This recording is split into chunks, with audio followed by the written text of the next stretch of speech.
Nako, balita ho natin, nagkakagulo daw ho sila ngayon sa Malacanang ngayong mga panahon na to. Meron hong scoop sa atin itong si Sir Jason sa may lilipat na dalawa. Sorry, tatlo pala. Isang like at isang subscribe. Masaya na ho tayo dyan at sa mga gusto sumali sa ating community yung join button. Nandiyan lang ho sa baba. Kung sa FB nyo pinapanood tong video na to, poster ho yan, hindi ho atin ang page na yan. Kung sakaling sa FB nyo pinapanood to, paki-report na lang at paki-block nitong page na to. Okay lang hong gamitin yung ating video. Okay lang hong i-re-upload yan. Pero para gumawa ng PH update, baka kung ano-ano pa hong kapik nyo siya ng i-share niyan, tapos tayo mapagpintangan. Mahirap na ho mga kababayan. Okay, paki-report at paki-block na lang ho. Ayun na nga, dito sa video na to, segue ho tayo sa video nitong si Idol J. Guevara. Medyo busy ata itong si Idol J ngayon, di nagpaparamdam eh.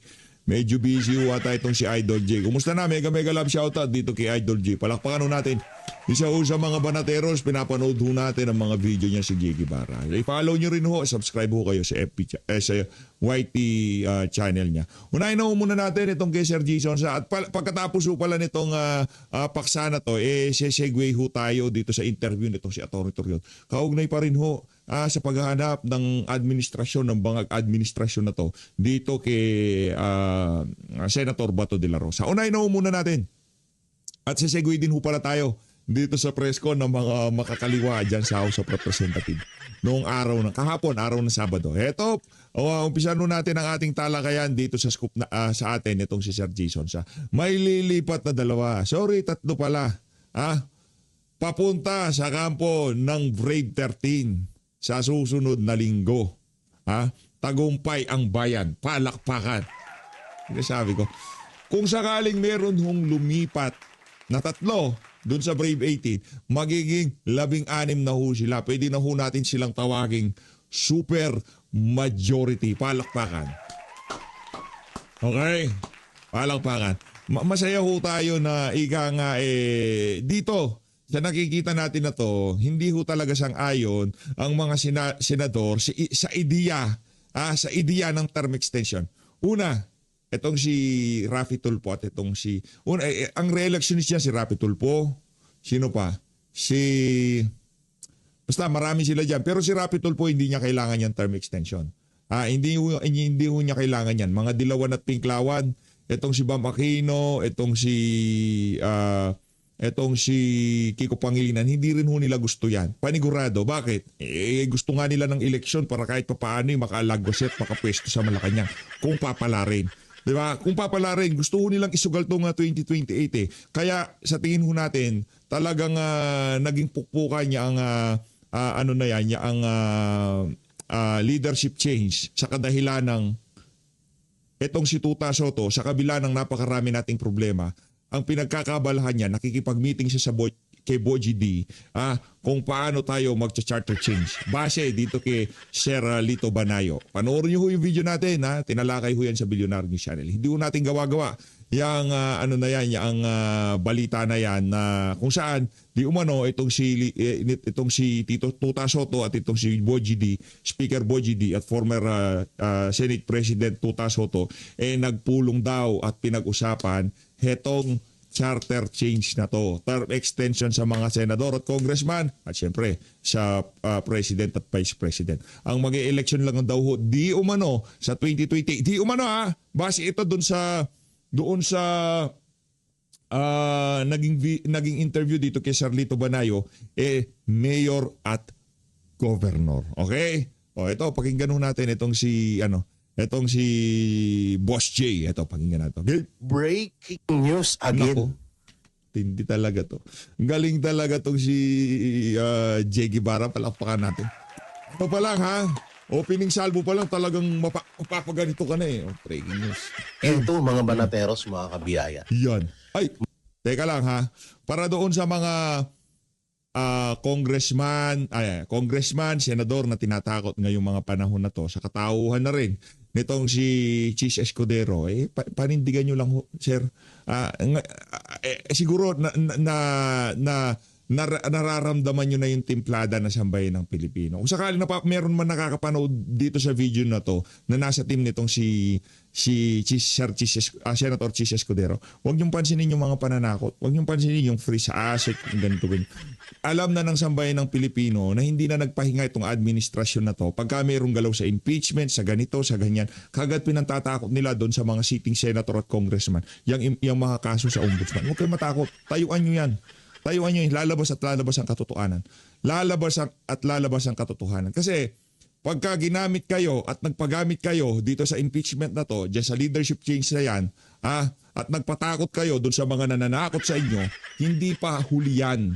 Hindi kayo magkakaroon ng independenteng desisyon sa anumang usapin sa ating bayan. Maya't maya merong nakaatang na tabak na pananakot sa inyong mga leeg para sundin yung kagustuhan ng mga adik sa Malacanang. Kaya kung ako sa inyo, magpakatatag kayo kay Senator Joel Villanueva, Senator Jinggoy Estrada, Chis Escudero, magkapatid na Villar, SEC case, pambihira. Alam ko mahirap yung kalagayan nyo. Pero ang ating mga kababayan ngayong mga panahon na to, ramdam na nila na talagang kinakapitalize ng administrasyon yung usaping mga kaso sa mga senador at congressman para mapihit yung naratibo o mapihit ang kagustuhan nila dito sa mga senador at congressman na to. Naiintindihan na yan ng ating mga kababayan. Kaya kung gipitin kayo dahil sa hindi nyo pagsunod sa mga kagustuhan nila, naiintindihan ng sambayan ng Pilipino na pamumulitika ang ginagawang panggigipit sa inyo. Para lang kung sakali lang naman, di naman tayo assuming dito na merong nanonood sa atin na nasa kampo nitong si Senator Chis Escudero, Senator Joel Villanueva, Senator Jinggoy Estrada at yung mga congressman pa na bumoto against sa impeachment ni VP Sara. Okay? Na nakikita, nasusubaybayan ng sambayan ng Pilipino yung ginagawang panggigipit sa inyo. At ang konklusyon dyan ng ordinaryong Juan de la Cruz, political persecution. Yung ginagawa sa inyo na yan. Okay? Jay, tuloy mo, Jay. Tuloy mo, May Idol Jay. 45, Yan. tinatayang 45 na congressman at 45 na senador. Ay, ilan lang naman yung senador, di ba? So baka congressman to. Na maaaring kasuhan ni Ombudsman Boying Remulla. Aba. Matindi. Kasama ba dyan sila Gardiola, Nako. sila Ridon, sila Bicol Saro. dating Congressman Franz Castro, Nako. yung mga Yung. congressman na nakinabang sa mali-malitang pera, Nako. Jay. yung senador na mga Jay! tuta ni Oy, shoutout Che Guevara. Idolo natin yan. Isa sa mga banateros. Subscribe kayo sa kanya. Marcos Jr. Kasama ba dyan? Kasi baka magulat kami, Ombudsman Boying Remulla, na baka puro Duterte, ano na naman yan, baka magulat na naman kami na yung mga against na naman sa inyo yan, ha? Oo. Baka mamaya yung congressman na tinutukoy mo, baka sila Kiko Barsaga yan, sila yung mga Duterte na congressman, si Libiste, baka sila yan. Ha? Nako po, Problema hindi tayo dyan. maganda yan, ha? Boying Remulla. Nako. Ombudsman Boying Remulla. Pero Jay, alam mo naman si Boying Raymond yan, medyo pikon sa vlogger yan. Hinay-hinay ka, Jay. Sabagay, matapang naman to si Jay. Nakita ko yung binikwasan niya. Kita ko rally. Magmunto ko, linapitan siya ng isang rallisto. Dinuro-duro siya. Sinipa ni Jay. Ayun, iyak. Lakman na si Jay. Ang ganda ng pagkasipa mo, Brad. Idol talaga tong si Jay. Diba? Ang ganda. Gano'n atras. Loko-loko yung sumusugo tapos bigla-bigla nagsusumbong. baka namin yan. No? At kung talagang patas ang gagawin mong pagkaso, paglitis or pag-imbestiga dyan sa mga yan, goods yun. Pero kung puro mga Duterte supporters yung mga congressman at senador na yan, ay putang yan na, alam na this. Yung mga hindi nakakadinig ng mura sa PH Update, anong feeling? Dapat pala mag-guest ko dito si Jay isang araw. No, dapat mag-guest ko dito si Jay Guevara para makakwentuhan natin. Diba? Tanungin natin siya sa mga samot-saring issue ngayon sa ating bansa. Parang malupit yan I-invite natin si Jay pagka hindi siya busy. Parang busy si Jay ngayon Alam na this. Hindi na kami magtataka dyan. Hindi na kami parang masyasyak dyan dahil simulat sa pool, ginagawa nyo na yan. At alam naman din namin na bakit nandiyan si Boying Remulla bilang ombudsman na kahit hindi siya fit dyan sa ano na yan, hindi siya bagay. Hindi siya nababagay sa pagiging ombudsman. No? So, alam naman na namin yun kung bakit nandiyan ka. Ngayon, abangan na lang natin to. Ito kasi yung sinabi niya. No? Tinatayang 45 at senador na mumurong kasuhan umano ng plunder ni Ombudsman Boying Remulla. Ako, yung pangkakaso ni Boying parang naging parang naging walang kwenta na. Diba? Hindi mong kakasukan ka ng ombudsman. Siguro di ka sumusunod sa gustong mangyari ng administrasyon ng mga adik. Parang ganun dati At yun din na nakikita ngayon ng ating mga kababayan. Sa sobrang daldal nitong si Remulla, yung tipong pagka binuka niya bibig niya, anak na to, magigipit na naman tong mama na to. Sino na naman kaya hindi sumusunod sa naratibo ng Malacanang? Sino na naman ba kaya babana? Yun ang nababasa ko sa social media, Yun ang nababasa ko. Sorry na lang, Ombudsman Boying, pero ako may tiwala ako na magiging patas kayo dyan, di ba? Na imbestigahan yung mga maanomalyang flood control project. Si Amena Pangandaman, Adrian Bersamin, Martin Romualdez, talagang may kalalagyan dito sa isa na to. Kung gagawin nyo na yung inyong exit plan dito sa isa na to, at ika nga ibubuhos na sa isang tao yung sisi dito sa dito sa issue na to kay Martin Romualdez, gawin nyo na habang maaga pa. Dahil parang ang dating sa sambayan ng Pilipino, wala nang naniniwala kay Boying Remulla. Yun ang basa ko. Di ako galit kay Ombudsman Boying. Di tayo galit sa kanya, Ombudsman yan kayo ba naman? Ombudsman, sinuspindi Sergeant at Arms, mapapapalakpak na lang talaga kayo mga kababayan. Alam naman na natin kamakailan lang si Senator Chis Escudero, di ba? Gustong kasuhan ng plunder ni Boying Remulla. Nakasama ni Romualdez. Putay na. Asan na si Romualdez? Kinasuhan nyo na ba? Nako. Tanga na kapag supporters ng Duterte, ang bilis niyong huliin, pero pag si Romualdez, katagal-tagal Ang daming cheche bureche Yan. Ano to? Lukuha na naman to? O panibagong palabas na naman? Nako. Basa na kayo nitong si Idol Jay Guevara. Jay Guevara. Ano nga kasing channel ni Jay? Hanapin ko mega love shoutout natin dito si Idol Jay Nakita ko to Siya ang dahilan kung bakit natin ngayon pinag-uusapan itong isa na to. Kasalanan to ni Jay Guevara. Kasalanan to ni Jay Guevara kung bakit natin pinag-uusapan itong paksa na to ngayong mga panahon na to. Jay Guevara. Jay Guevara TV. Mega love shoutout sa iyo. Na nga mga kababayan. Rekta ho tayo sa interview nitong si Atty. Israelito Torionja sa Billionaire News Channel. Nakakausap natin ng isa sa mga legal counsel ni Senator Bato, si Atty. Israelito Torion. Magandang gabi po, Attorney. Hello, good evening. Magandang gabi po. Assalamualaikum warahmatullahi wabarakatuh. Magandang gabi po. Well, Attorney, nabasa na po ba ninyo yung sagot ng OSG sa inyong TRO petition? The OSG says, kung nabasa na po ninyo, anong reaction nyo po dito? Well, we are preparing our reply, comment that they filed. We are given 3 days within which to file our reply to the said comment by the Office of the Solicitor General. Okay. The OSG argues that RA 9851 authorizes the government to enforce the ICC arrest warrant without need for validation by a Philippine court. At hindi rin naman daw po ito extradition case na state-to-state yung agreement. Iba daw po yung ICC surrender. Your thoughts, please. I hope I will not be committing a violation of the sub judice rule, because this is an ongoing case. But I think the people also have the right to know. Well, that is the stand of the Soljan, but we respectfully disagree, simply because of the fact that the right of an accused person, even in cases of warrants of arrest by foreign courts,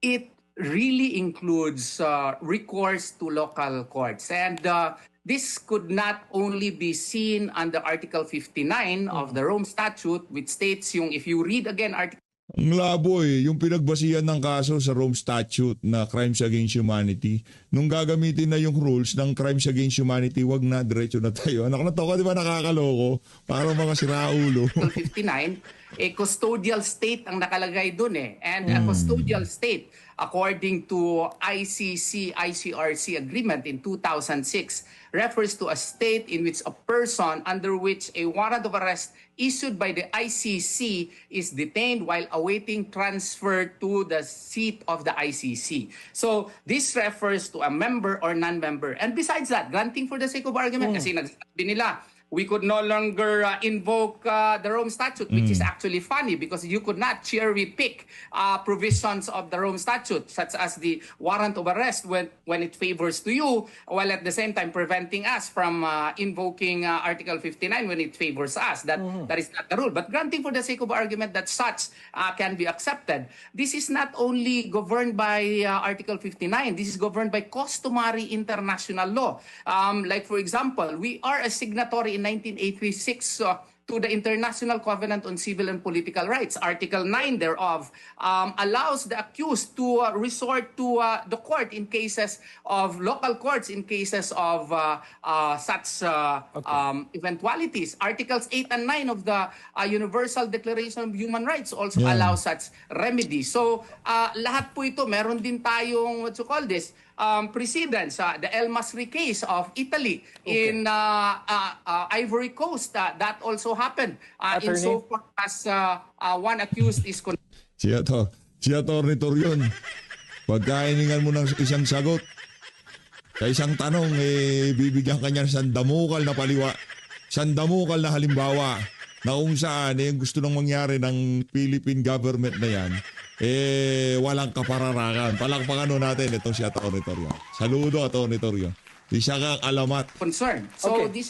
this is not a new case. Okay, attorney, dati po kasi sinabi ni Senator Bato na willing siyang samahan si former President Duterte sa ICC at alagaan pa ito. Ano pong nagbago sa pananaw ng kliyente ninyo? Wala namang nagbago. Ang sa amin lang naman, kasi if you read Article 17, surrender or extradition. If you note, yung extradition, may rules na pinalabas yung Korte Supreme Court, Suprema. yes. Anong gawain mo, sa RTC ka magdaan. Sa surrender kasi, even during the deliberations in Pangilinan versus Cayetano, na-discuss po yan na hindi po kinopya lahat ng Pilipinas yung procedural mechanism as to how to effectuate surrender in the Philippines. So, kung baga, wala tayong procedural rule as to how to effectuate it. Saan ba natin idaan na korte? RTC, Court of Appeals, Supreme Court kaagad. Wala po yan. Kaya hindi po pwede na i-shortcut natin at kunin si Bato at idiretso na sa Hague, Netherlands. Yung mga foreign judgment, kailangan ng confirmation ng local court. Ito pa na arrest warrant which involves liberty and life of a person. No, Yeah. attorney, kung talagang naniniwala si Senator Bato na walang jurisdiction yung ICC dito sa kanya, no? Bakit parang umiiwas siya na humarap sa authorities? Hindi ba dapat harapin niya ito head-on? Kasi nga, yung gobyerno, di ba, ilang beses na namin sinasabi, the government should have a clear stand. Would it be a surrender or would it be extradition? If it is surrender, show us the procedural mechanism upon which the rights of the accused would likewise be respected. Kasi hindi naman po pwede na dakpin lang kaagad siya at dalahin sa Netherlands na parang manok. Tao po siya. Tao siya, Lahat tao. po ng jurisdiction ng maski nga sa Tao si Senator Bato, hindi siya Bato, tao siya. Ito kasi akala nila hayop si Sen Bato. Hindi, tao si Sen Bato. Italy na member na mismo ng ICC, idinadaan yung kaso ni El Masri na isang Libyan na dakip doon at he was even found to be not, he was even found that his rights were not respected. He was released. And yung nasabi Attorney Torion? Hello, attorney, naririnig niyo po ba ako? Hindi po namin kayo naririnig, nawala po ang inyong audio. anong nangyari. Ayan, Basta ang ayan. Alright, sabi, sige sir. walang clear procedural mechanism dito sa atin as to surrender.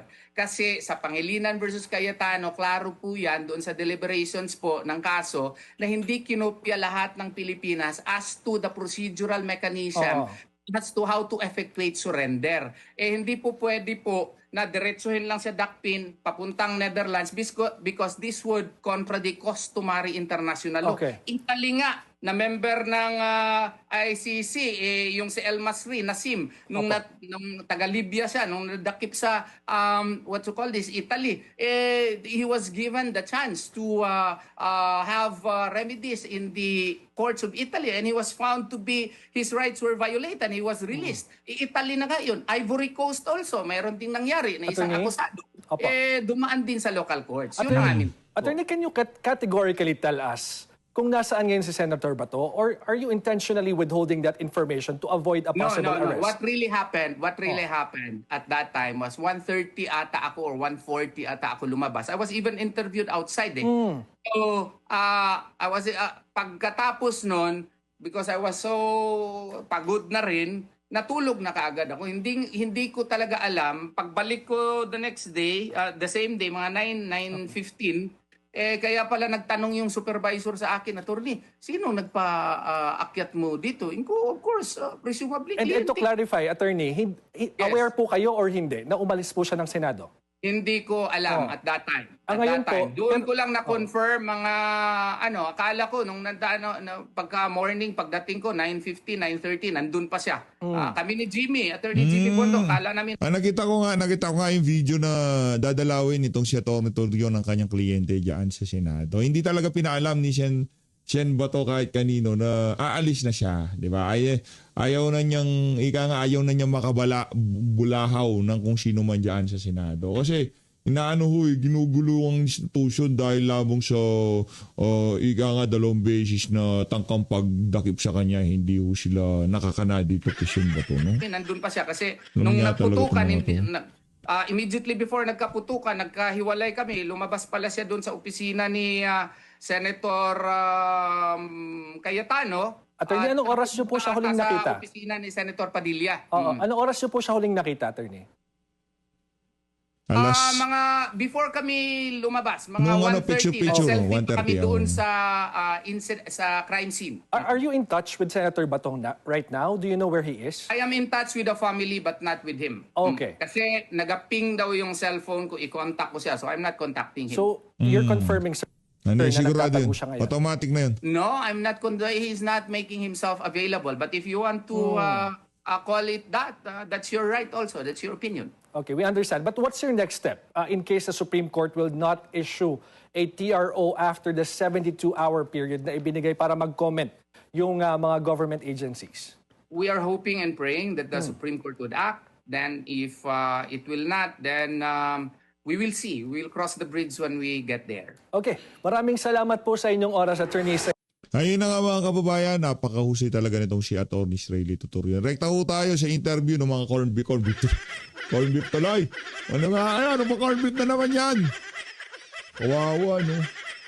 Naging corned beef. Ganun talaga. Anak na toka. Sa lahat ng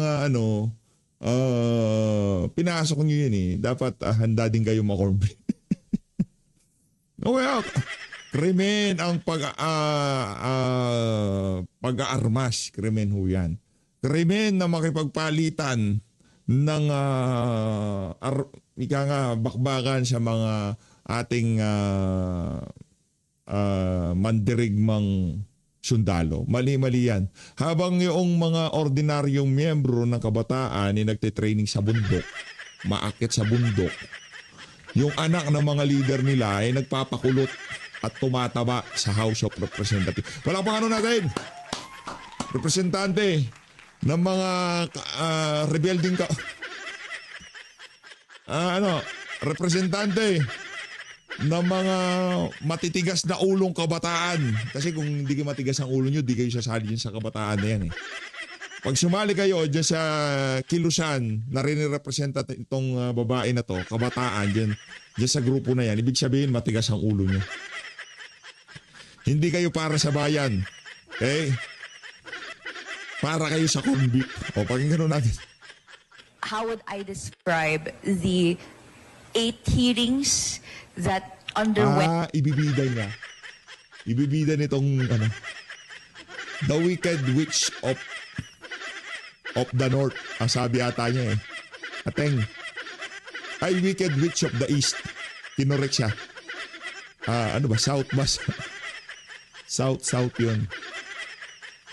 North to West. Wicked Witch of the East, sabi niya South yun. Sa baba yun Ano sa gulo ka, North, South, East, West. Diba, North, baba, South, East to West. Wicked Witch of the West, sabi niya. South pala. Went the House Committee on Justice noong na-receive ng House of Representatives yung several citizens' complaints for impeachment laban po kay VP Sara Duterte. I'd like to sum it up with 2 words. Yan. Conservative yet fair. Galing na po ito sa taga-minorya, taga-Makabayan Bloc, and hindi po sa leadership ng House Committee on Justice. Definitely, kung naghahanap ng butas doon sa sasagawa ng House Committee on Justice hearings, wala po may hirapan. Ang sakit yung tipong yung mga nakikipagbalag-bagan corn beef. Yung leader nila nagpapakulot. Kung makahanap ng butas.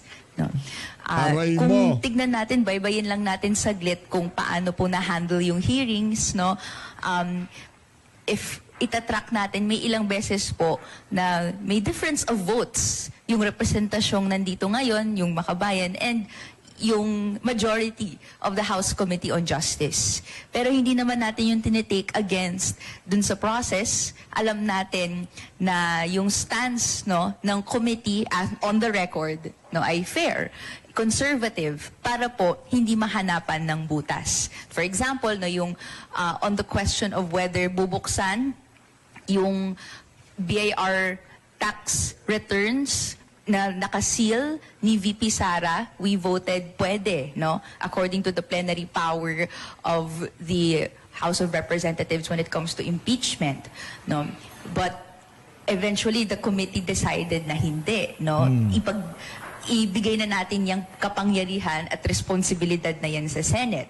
Or even, the Makabayan Bloc sponsored complaint that was set aside by the House Committee on Justice dahil may pangamba na magamit pa yung date ng kailan final yung citizen complaint na yon vis-a-vis yung unang desisyon ng Duterte versus House of Representatives na na-overturn naman na. So, yun. Conservative yet fair. So, anong inaasahan natin sa mga susunod na araw? Sa Monday, magsisimula na yung impeachment process as per current Senate President Alan Peter Cayetano, na nagpirma na ng document, but subjecting it to processes of the Senate na yun dapat yung tutukan natin sa mga magdadaang mga araw. Procedurally, merong mga ilang araw na ibibigay natin sa prosecution and respondents para magpalitan ng answer and ng reply. That will take 15 days, after which may pre-trial. Then saka lang sasalang sa trial proper. So, several days yun before maasahan natin yung araw-araw na trial hearings na inaasahan natin. Okay. And andito na po pala si Kong Terry. Ma'am, may katanungan ako sa inyo po. Hindi po ba kayo nababahala kasi yung umalis si Kong na Senate Terry. President, si Tito Yan si Kong Terry. Nandyan pala si Kong Terry. Ano ba Soto. yan? Sabi niya, ang Tagalog ng forthwith para sa kanya ay agad-agad. And here comes Alan Peter Cayetano. Ang sabi niya, sa paniniwala niya, ang Tagalog ng forthwith ay susunod. Hindi sinabi ko ano yung nauna o mga nauna. dumating kaya sa Kuya, para dito kay Kuyang big time na, no? Kuya, hindi pa ba fourth week yung Lunes? Ano to ko? Di ba fourth week yung Lunes? Parang yung issue ng fourth week, moot na yon. Wala na, wala na kasi magko-convene na nga ang impeachment court. Hindi pa ba fourth week yun? sa puntong magtatalo na naman ang mga Pilipino kung anong ibig sabihin ng fourth with. Maasahan natin yan. Sa bahagi ng kinatawang ito, Yan yan sinasabi ko yung tipong kinatawang ito. Akala mo talaga meron silang rinirepresenta. Rinirepresenta lang naman nila yung ano. Ano rinirepresenta nila? By the way balita ako, di umano ito yung mga nababasa natin sa social media, di umano yung mga bayad para doon sa mga nag-guess, hindi pa lumalabas. Ano ba yan? Ano ba yung pag-ibabayad sa kanila? Tiwala nitong si Body B, ang program wala na pa lang ang program. For later release, ayuda, hindi ko natin alam. Hindi pa daw nare-release para doon sa mga nag-guess sa impeachment. Gusto kong tanongin itong si kabataan na... hindi pala. Ito siya ba? Hindi ko alam pangalan nito eh. Pinakauling kabataan representative na naalala ko, yan si Ilago. Ngayon, Gabriel, itong stepping stone lang tong niya, itong pagiging kabataan niya. Pero ang ini-aim talaga niyan, pang matagalan, dalawa ang pwedeng puntahan. Act teacher o di naman kaya Gabriela. Yan sila. doon tayo sa immediate, no? Yan, immediate, Pag sinabi nating forthwith, it means forthwith. Immediately. Immediately. Hindi dapat may delay. Pagka yung pambili mo ng panty, galing na talaga sa pinaghirapan mo, saka kita papalakpan dito. Ba't napunta tayo sa panty? Hindi, kabataan nga naman eh. Ano ba? Yung mga taga-suporta nito pala, sorry. Walang yaka. Ayoko na, babay na.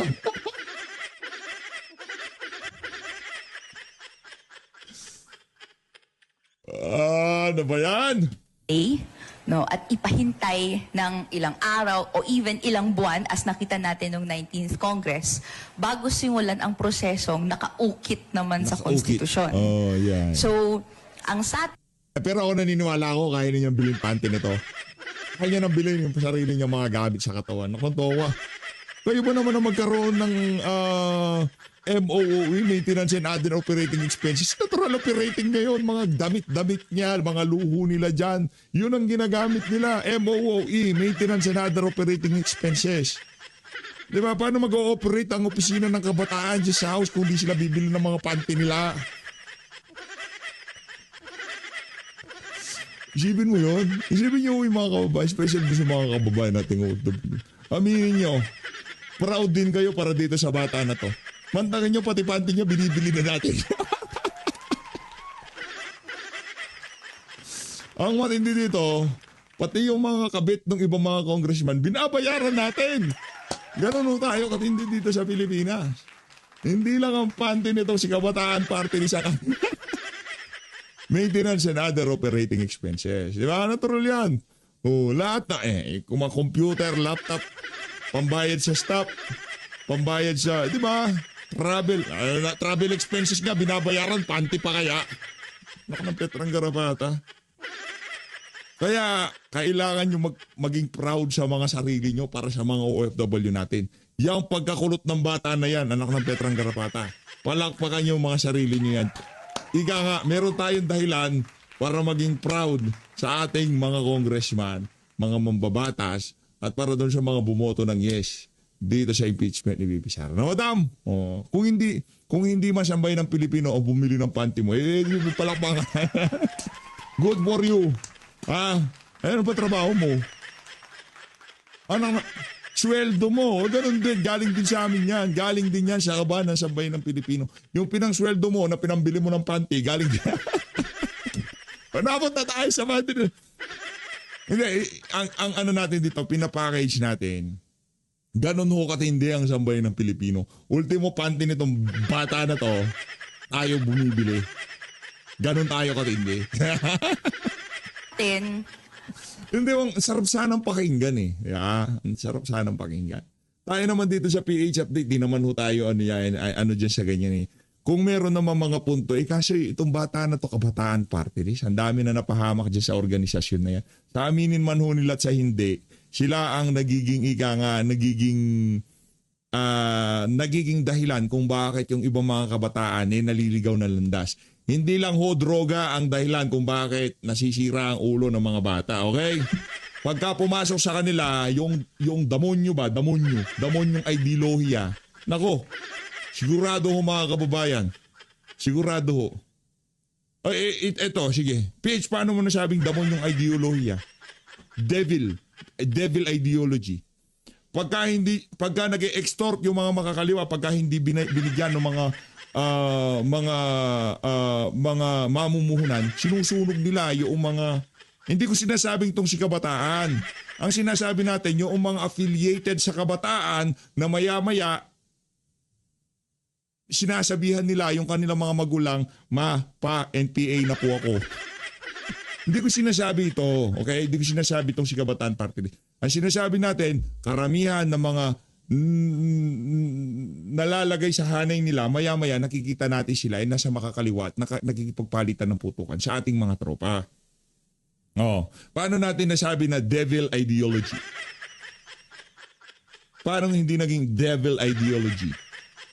Pagka hindi sila binigyan ng pera, pag nag-extort sila, yung mga heavy equipment, truck, lahat ng pwedeng sunugin, pati ari-arian, pati ginagawa ho yan ng mga makakaliwa. Di ba tinatay sila mga terorista? Sa mga hindi pa nakakaalam, teroristang grupo siya. O pagka nabili mo na panty mo, saka tayo Kaya nakabantay ang kabataang Pilipino, ang Ano kabataan Pilipino? Huwag mo nga damay-damay yung mga pamangkin ko at yung mga ibang kakilala kong kabataan. Lunya ka. mamamayan sa proseso. Susundin ba yung inasahan nating forthwith or immediate na pag-convene as an Gaganda ng mga coloretes niya. impeachment court and therefore yung proceedings of the trial or may delay bang mangyayari ulit gaya nung 19th and therefore Ito kasi hindi natin pwede masabihan sa pang-load niya eh. Kasama din yung sa maintenance and other operating expenses. No?